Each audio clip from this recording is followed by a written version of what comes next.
Hey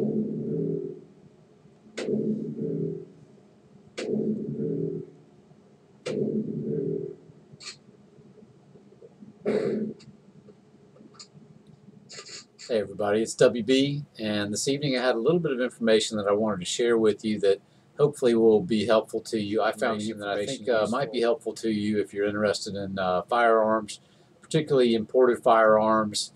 Mostly we're referring to AK-47, SKS, FAL variants. So for those of you who weren't aware of it, our government likes to pass laws. Sometimes these laws can be fairly lengthy, and you might go so far as to say complicated. Thousands of pages of regulations that even people who are trying to understand and comply with may have a difficult time getting it right. So I've included a link below to a site called gunwiki.net. So the link that I referred to a moment ago will take you to the GunWiki website. Now this website has a lot of great information about firearms from top to bottom. There's all different, basically anything regarding firearms that you're interested in learning more about. You can probably find some good information on at this website. The link, however, will take you directly to this web page, which involves the information regarding Title 18 U.S. Code, Section 922R, which again is the regulations that are involved with imported firearms. Again, in most cases, you're going to be looking at AK-47 variations as well as a few others. So on this page, as you scroll down, you'll find some links if you want to do some more in-depth reading to try to get a handle on 922R. But down here we'll find a checklist, generic 922R checklist, and this includes links to checklists for all the different types of rifles that I had mentioned earlier. And for an example, we'll just take a look at the SKS rifle. I'm going to click on that, and I'm going to use the one that I had in the background in the earlier part of this video as kind of a reference point. And we're going to go ahead and just run through this quickly together. Basically what it tells you on the checklist is the different parts that are considered when coming up with the parts count.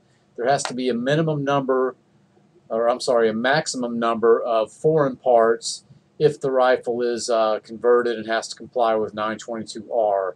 So it gives you basically a checklist. To the right, it will also tell you if U.S. made parts are available. So in looking at this in regards to an SKS as an example, if you take out the fixed SKS magazine and replace it with a US made magazine, you can uncheck these two boxes right here. If you replace the stock with a US made stock, in this case the handguard and the stock are more or less the same piece. So basically if you replace the stock for the SKS, you can check off two more boxes. So if you look to this little box down in the right, it will tell you if your parts count meets the legal requirement. So in this case, as you can see, I've replaced the stock on the SKS with a TAPCO stock, a US made, and I have US made magazines to use. So I've unchecked these four boxes. That still leaves me with one additional part that I need to deal with. So in my case, I do not have a Yugoslavian SKS, and the muzzle attachments that they're referring to, based on my understanding, I have read into the information that they have a little bit further, and based on my best understanding, they're referring to a flash hider or a muzzle brake in terms of the muzzle attachment. And in this case, they say Yugoslavian only. I have a Chinese and a Russian SKS. Neither one of them have any type of flash hider or muzzle brake. So if I uncheck this magic box here, as you'll see down at the bottom right, I've suddenly have an SKS that is compliant with 18 USC 922R.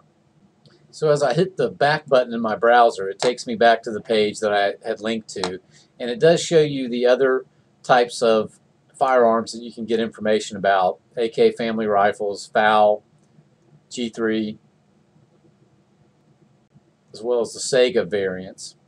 So again, great information here. I found it very helpful, very quick and easy way to try to get a grasp on the intricacies of this law and whether or not the configuration of a firearm that you have is in compliance with it.